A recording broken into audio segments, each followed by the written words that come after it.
Assalamualaikum warahmatullahi wabarakatuh. Bertemu lagi di channel Fatur Edukasi. Pada kali ini kita akan bersama-sama belajar melanjutkan pembelajaran tema yang ketiga.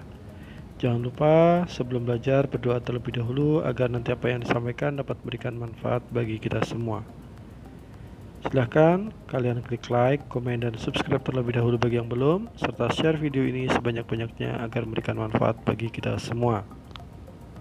Oke, langsung saja kita akan mulai pembelajaran kali ini berkaitan dengan makanan sehat. Perlukah?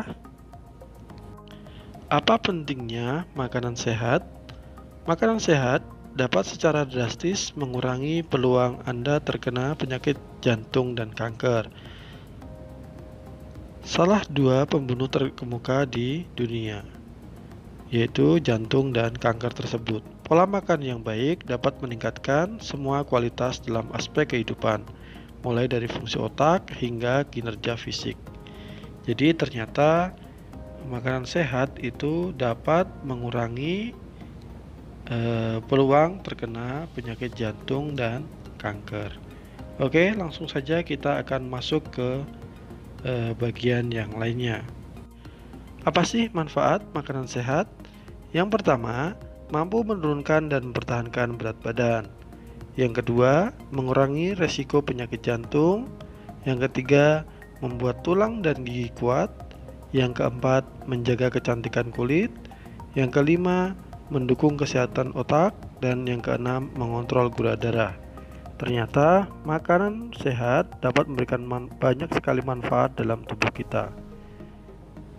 Ini baru 6 saja. Padahal ketika kita akan kupas lebih banyak lagi, ternyata makanan sehat memberikan manfaat yang jauh lebih banyak dari apa yang kita bayangkan dan kita peroleh pada saat ini. Ketika kita melihat sayur-sayuran, ternyata ada yang berwarna hijau, merah, kuning, mungkin ada hijaunya yang pekat, ada yang hijaunya muda, ada orange. Ternyata itu dinamakan dengan fitonutrin. Ternyata warna-warni itulah yang disebut dengan fitonutrin, yaitu pigmen pada buah dan sayuran yang masing-masing warna memiliki manfaat yang berbeda-beda.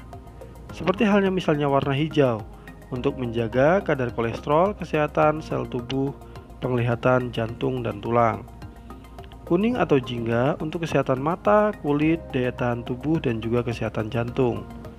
Ungu atau biru untuk menjaga kesehatan jantung, kulit, dan pencernaan.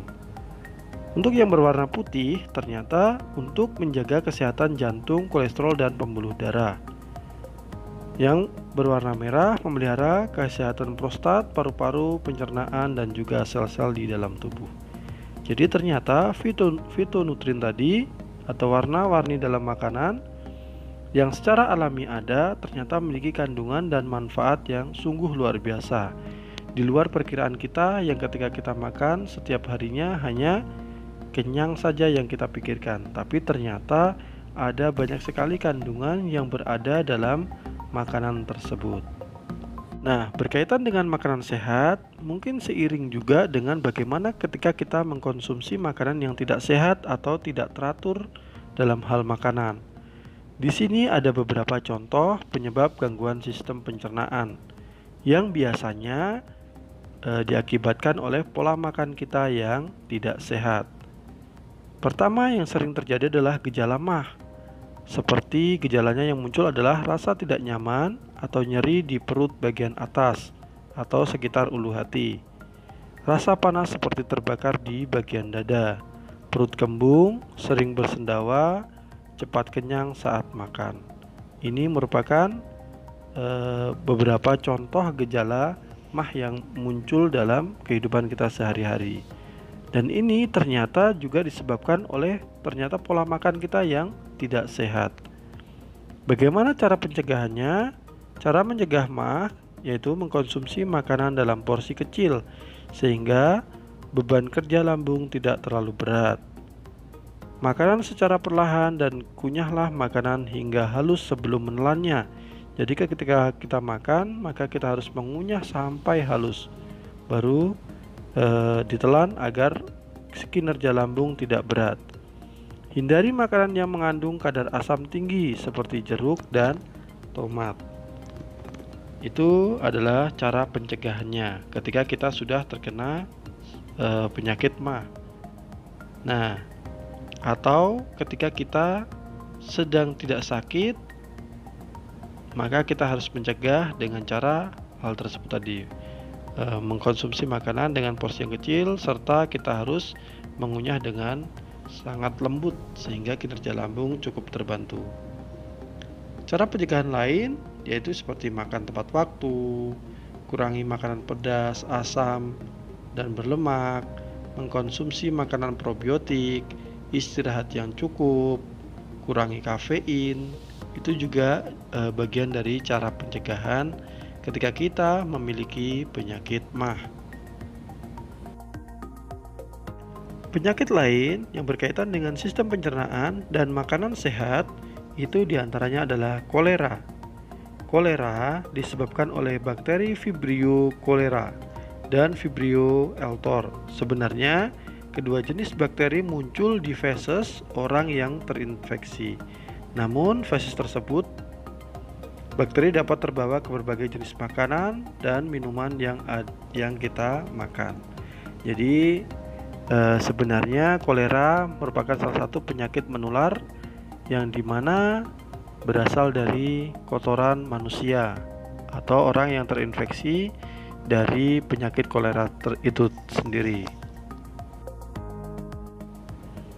Dengan bantuan misalnya lalat dan lain sebagainya hinggap di makanan, ketika makanan tidak dicuci dengan bersih, ketika makanan asal dengan dimasak tanpa memperhatikan kebersihannya, atau bisa jadi ketika kita cuci tangan tidak bersih, bisa menjadi salah satu penyebab penularan dari kolera tersebut. Gejala yang muncul apabila seseorang terkena atau terindikasi memiliki sakit kolera diantaranya yaitu diare, misalnya dari baik ringan hingga berubah menjadi diare yang parah atau akut. Diare berlebihan akibat infeksi bakteri kolera sangat mungkin membuat penderitanya dehidrasi. Selain itu, tidak ditampik adanya gejala-gejala pencernaan yang lainnya seperti mual dan juga muntah-muntah. Jadi gejala awalnya ketika kita terindikasi terkena penyakit kolera. Bagaimana cara penyembuhan untuk kolera sendiri? Penanganan utama untuk penderita kolera adalah mencegah dehidrasi. Dokter akan berikan larutan oralit untuk mengganti cairan seperti ion mineral di dalam tubuh. Bila penderita terus muntah-muntah sehingga tidak bisa minum, maka penderita harus dirawat dan diberikan cairan infus.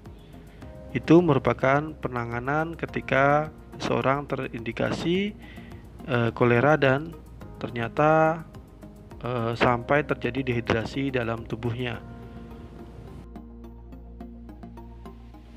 Berkaitan dengan tadi dua penyakit yang kita bahas tadi, ternyata kita perlu mengkonsumsi makanan-makanan sehat, dan selain sehat kita juga harus memperhatikan kebersihan dari makanan itu sendiri. Karena pada dasarnya makanan dibutuhkan tubuh sebagai sumber energi utama bagi tubuh. Setiap aktivitas yang kita lakukan dapat terjadi karena energi yang ada dalam tubuh. Makanan yang kita konsumsi sehari-hari beri energi bagi tubuh untuk beraktivitas, baik berjalan, berlari, berpikir, dan aktivitas apapun yang kita lakukan setiap hari. Ternyata apa yang kita makan dimanfaatkan untuk tubuh untuk beraktivitas. Sehingga apakah kita perlu untuk mengkonsumsi makanan yang sehat? Maka sangat perlu, karena dapat menunjang aktivitas kita sehari-hari. Dan jangan lupa dijaga kebersihan dari makanan tersebut. Misalnya seperti mencuci, memasak dengan suhu yang cukup untuk makanan tersebut sehingga bakteri dapat mati. Nah, itu mungkin pembelajaran kali ini berkaitan dengan perlukah kita mengkonsumsi makanan yang sehat agar terjaga. Maka kita sangat memerlukan makanan yang sehat untuk dikonsumsi tubuh kita dalam kegiatan sehari-hari. Oke, demikian pembelajaran pada kali ini. Semoga memberikan manfaat bagi kita semua dan tetap jaga kesehatan, patuhi protokol kesehatan, dan semoga pandemi ini segera berakhir. Dan Bapak akhiri, Assalamualaikum warahmatullahi taala wabarakatuh. Selamat belajar.